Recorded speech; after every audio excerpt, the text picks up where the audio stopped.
Hello, I'm Steve, and this is Wendy, and we're Hi. going to be doing a quick review today of the Avid Armor Ultra vacuum sealer.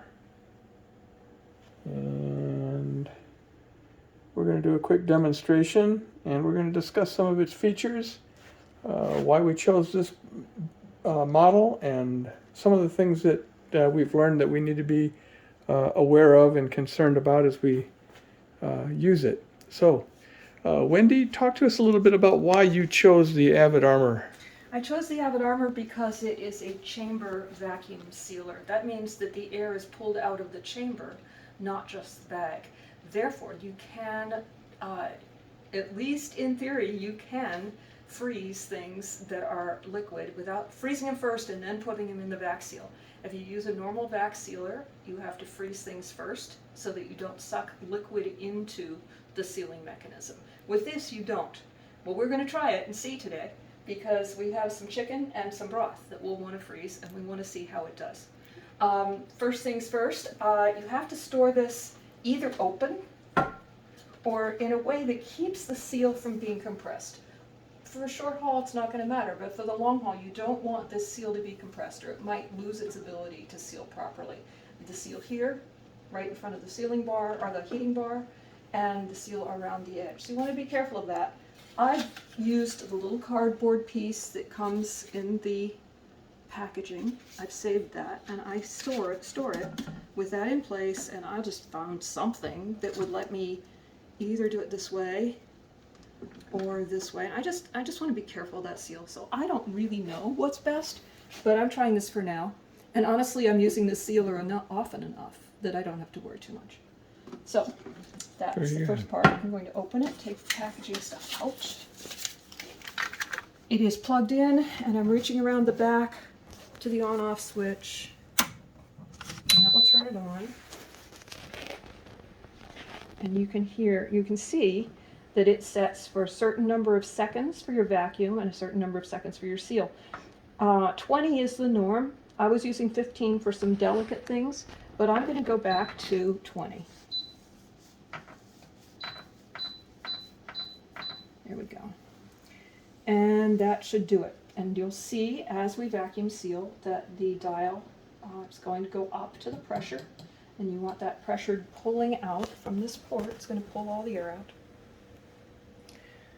And that will mean we can then seal it. And you'll see what happens. I always,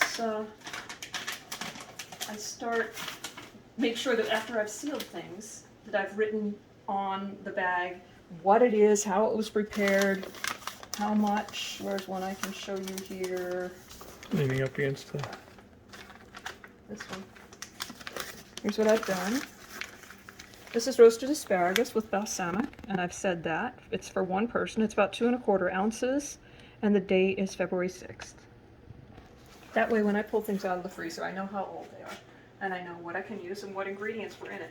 For me, that matters a lot, because I don't use a lot of preservatives and things. I can't have the preservatives, so I need to know what I made and that I made it and what's in it. And that's why I do that, and I always put the date on it. And that's why when I get confused, I can say, gee, when was this? How long has it been in the freezer? Now, things that are vac sealed can be in the freezer a long time. You can go for quite a while if you've got the air out of there. But you do want to keep them in the freezer. You can just do it longer than normal. And I need to go get a cutting board because I want to displace some of the space in here. Okay, I'm back, and if we're doing something small, you might want to displace some of the space in this vac sealer so that your bag doesn't balloon, keep too much air in it, that kind of thing. And there's nothing magnetic in there, so even though I've got a magnet on this cutting board, it won't hurt anything. I can't put it in a microwave, but I can put it in the vacuum sealer. And let's start with something easy like the roast green beans. There's a clip here, and that clip is going to anchor the bag. But I'm only going to, I know what I have to do first. I'm going to make sure my bag is clean at the top so there's a good seal. So I'm just going to wipe it quickly with a paper towel in case. Often it's not needed, but this time I know I made a mess. And I'm going to put it in the chamber, back against the wall as far as I can. My bottom layer is going to clip in. And I'm not putting it all the way. I think you're supposed to, but I find if I do that there's not enough space for the air to come out of the pack. So I want it to actually not balloon up. I want to get as much air out into the chamber as we can so it gets released. And I want a good seal across the sealing bar. And let's see how that does. It makes a lot of noise, but it does a good job. Is that working? I think so. Let's find out. Let's see what happens. And here we go. You'll see this count down from 20 seconds, and you'll see the gauge go up for the pressure.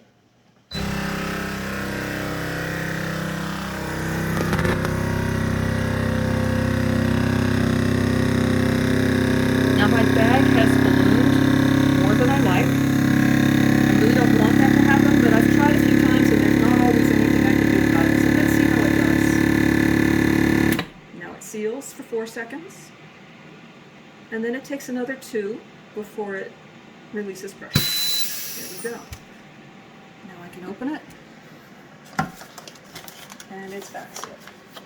Even though that bag ballooned, that's still vacuum sealed. And you can see that the seal across the top. I don't know if you can see that. Can you see that? Mm-hmm. It's not straight, but there are no bubbles. So that should maintain its seal. Thank you, Wendy. There you go. Wendy, have you had other vacuum sealers that you could compare? How does this compare to other vacuum sealers that you've tried? I had a very old, very reliable food vac. Which one is it? Let's find out.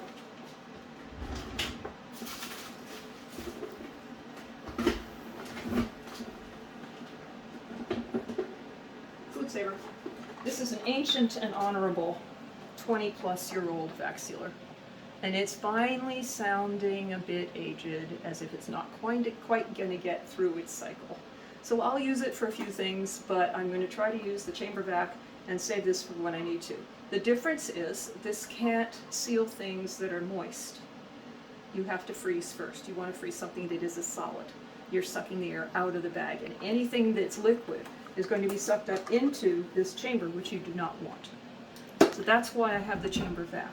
But if I'm sealing things quickly, if I'm sealing some dried goods, I can pull this out. It's actually a lot faster to use, but I'm quickly falling in love with this Avid Armor because I can do almost anything and I don't have to freeze it first. Wonderful. So how would you rate this on a scale of 1 to 10? The new one? The new one? I don't know yet because I haven't had it all that long. I'm somewhere up around an 8 and I might go higher.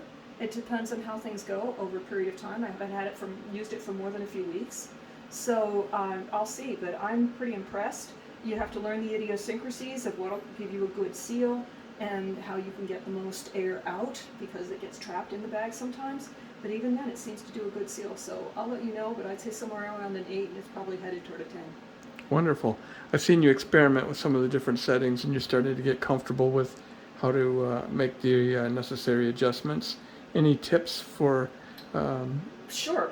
Try it out. Try it on things that don't matter and see how it goes. This is great for sous vide cooking because sous vide is immersing in hot water and you don't find things drying out because there's not excessive heat. You just rewarm to the temperature that you actually want. It's great for that. I'm finding for delicate things that I have to put it on the lowest setting, 15. I go down and set it to 15 seconds for vacuum time. There's a lot I don't know yet, but that 15 was still too much for biscuits. My biscuits turned flat. I didn't like that. Kind of crushed them. Yeah, so what I did was I opened up the package again and said, let's try again. And this time in the middle of the cycle, I pressed seal. So I only got about 8 seconds, maybe 7 seconds of vacuum sealing. Pressed seal, it interrupted the cycle, sealed the bag, and they weren't as crushed as badly. But I want to fool around with that and find out what I can do. And you can do the same. I'd encourage you to fool with it if you work with it until you can really know what cycles work for you. And then you'll find it to be workable for what you need it to for. Now you mentioned the port that's in the back, and that comes with an accessory, doesn't it? It doesn't. Actually, you have to use the accessory from another machine, such as the vac sealer, the food saver. And I had that from my previous acquisition of the vac sealer 20 years ago. in here. And it looks like this. I have canisters from them too, so that is interchangeable. And you simply put one end on that port and the other end into your canister. I'll show you what a canister looks like. This is a very old Food Saver vacuum canister. It doesn't have a closure on it, so if I didn't have this vac sealed, then this lid would come right off, but obviously it does not. That's all vacuum sealed. Let me show you. Here's the release valve. Did you hear that? There Yes. we go. And it comes right off. Now if I want to vac seal it, just put the lid on. These crackers will stay dry and crisp for a very long time when they're vac sealed. If you're wanting to save things for years, you can do that.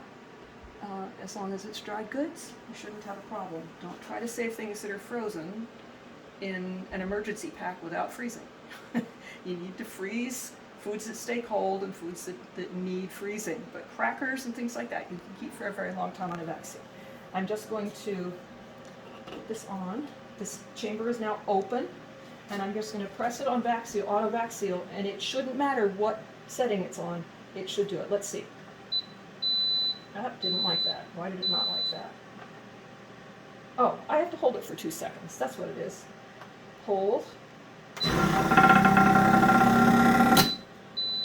It's done. Took 2 seconds. Excellent. And how do I know that? I can pick it up by the top.